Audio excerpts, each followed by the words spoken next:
Hello, ladies and gentlemen, and welcome back to our Java programming tutorial series. Now, as promised, we are going to make controls today, but to make a control, you gotta have a basic design. So before this tutorial, before I started recording, I went ahead and I designed a couple things. We got our text box over here. We've got our three different states of our button. These are different states, so like this is normal, this is to hover above it with your mouse. This is when it's active and you're typing. And down here, this will be our application color, just so everything fits together smoothly.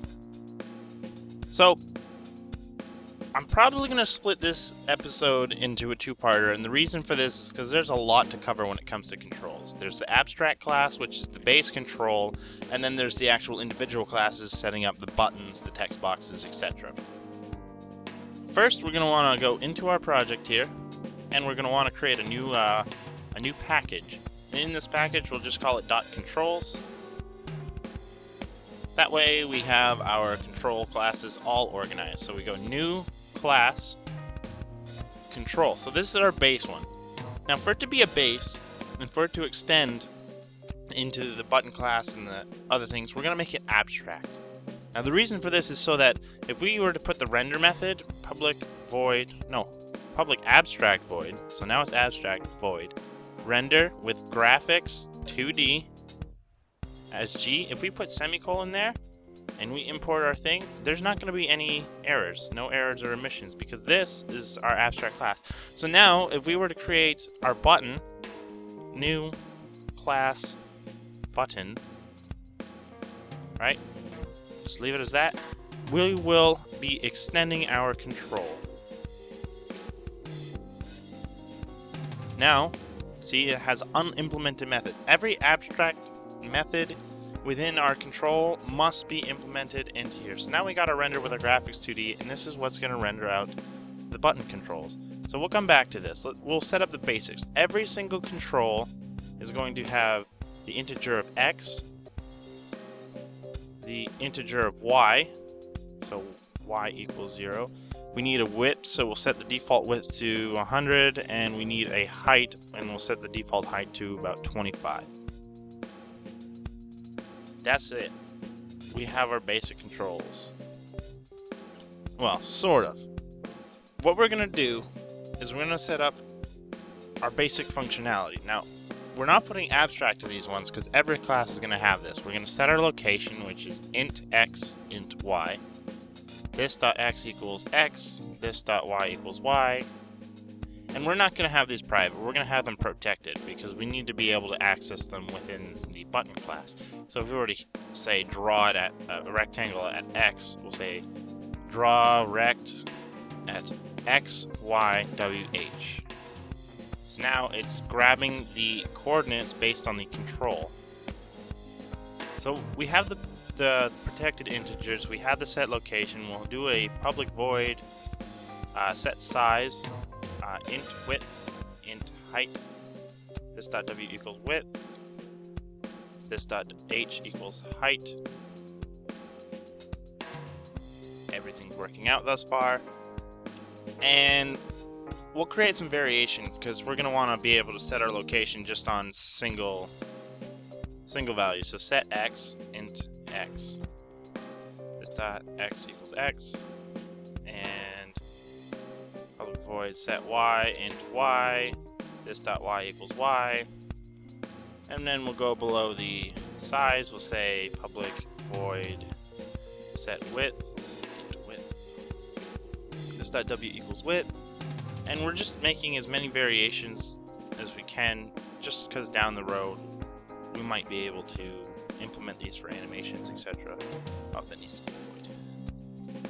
So this.h equals height. So we have all these variations. We can set them individually or we can set them together, which is good. And now we need to be able to grab them so we can, calculate things. So public int get width will return this.w, and public int get height return this.h. Oop. Typo. Happens to the best of us. I'm not saying I'm the best, I'm just showing you stuff that I've learned over the years. So we'll return this.x, public int get y, return this dot y. Now these are the basic integers, but we can actually combine them to get both of them at once. So we can say public dimension, oops, how do you spell that? Dimension get size, and we'll return new dimension based on width and height. Oops. This dot w and this dot h. So we return both of those at once, and we can do the same thing with the coordinates by saying public point get location, and we'll return new point this dot x, this dot y. And we need to import point, of course. So there's all the variations for the control. And that actually, we did that relatively quick. So we can actually start creating controls, but in order to do so, we have to have screens to render the controls. So for now, we'll just set it up in here, and we'll worry about screens in the next tutorial. Controls. We'll say private control btn, so button hello world. We'll save that. We'll import our control library straight from our custom controls. And under play free, at the bottom here, we'll say init controls. So we'll create a function called init controls, which is basically initialize controls. Sorry if I sound a little stuffy today. It's extremely cold outside, so it happens. We'll say our button hello world equals new button, and we'll import our button from our button class.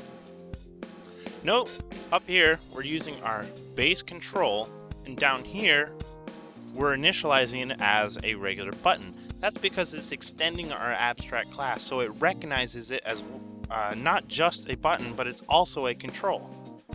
So by having this, we'll say controls.add btn hello world, and this is because we're going to be using an array list to store all of our controls. So up here we'll initialize an array list called array list, type of control, call it controls, equals new array list, type of control, and import array list. So now we can store all of our controls in this one thing. That way, when it comes time to draw it here, we'll put it in the paint method. So say we want to draw it, we'll say for control C in control. So for every control object we have in this array list, it'll do this: c.render g.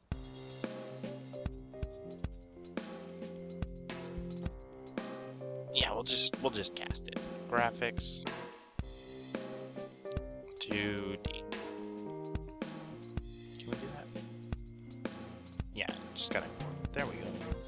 We cast G, so we're saying graphics is now taking on graphics 2D, because graphics 2D has gradients, and we're gonna want to use some gradients in our drawing. So for every control, it's gonna draw it. So if we were to launch this right now, we should be able to see there's our little box that is our button. That's our button, believe it or not. And to prove this, I'm going to set the window to topmost always, that way it doesn't go below our code. Window.set always on top, true. Now if we run debug, we can put it in the corner here, and we can constantly see that it's updating as we modify things. So btn hello world dot set location, we'll set it to 50, 50, just like the circle, and the top left corners of them should match. So there it is, 50-50, and they match in the top left corner there. So if we were to actually set the size of it, so hello world dot set size of 100 by 100, this square will cover perfectly around that circle. So we can now set our button stuff. We can move it, we can set the size of it, we can do whatever we want to it. But what we're going to do now is we're going to actually take our design here, and we're going to make it work with our code. Now, in video games, typically the graphics are static, you know, it's funky, start buttons and stuff, nothing just generic controls.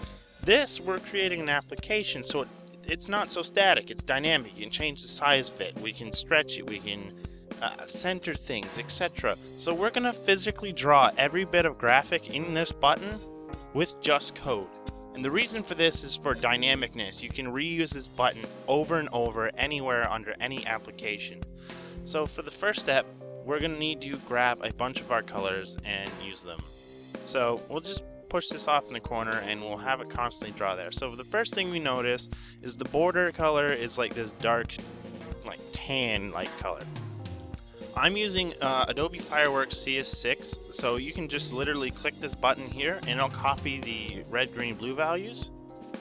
And if you were to go up here and initialize some colors, so private color, border color equals new color, and just push paste, get rid of the RGB, and it fits the parameters. So that's an actual color. So we'll just import colors, we'll save it. It'll ask us to restart because we initialized a new variable. If we restart, we have our exact same program as before. We will set the color to our border color, and when we save it, you see that it's drawing that border color now. So I'm just going to go ahead and probably not ramble on too much about what I'm doing. I'll just kind of do it and you can follow along.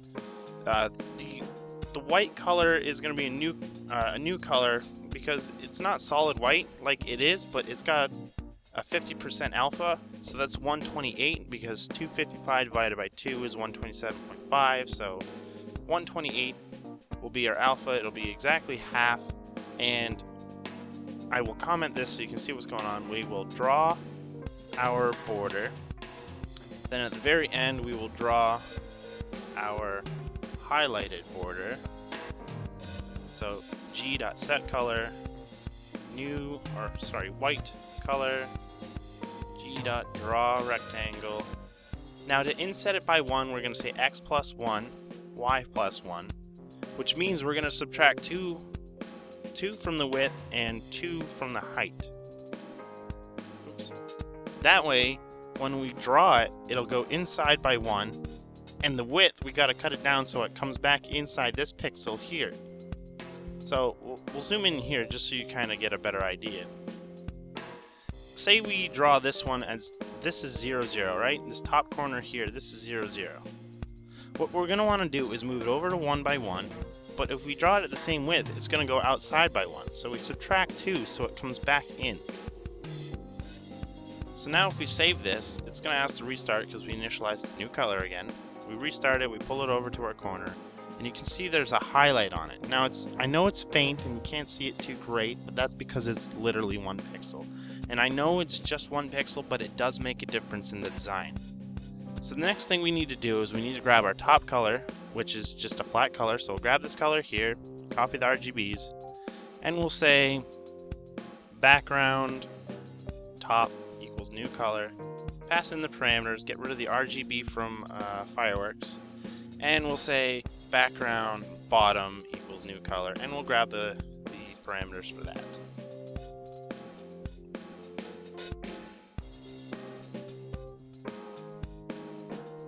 Paste.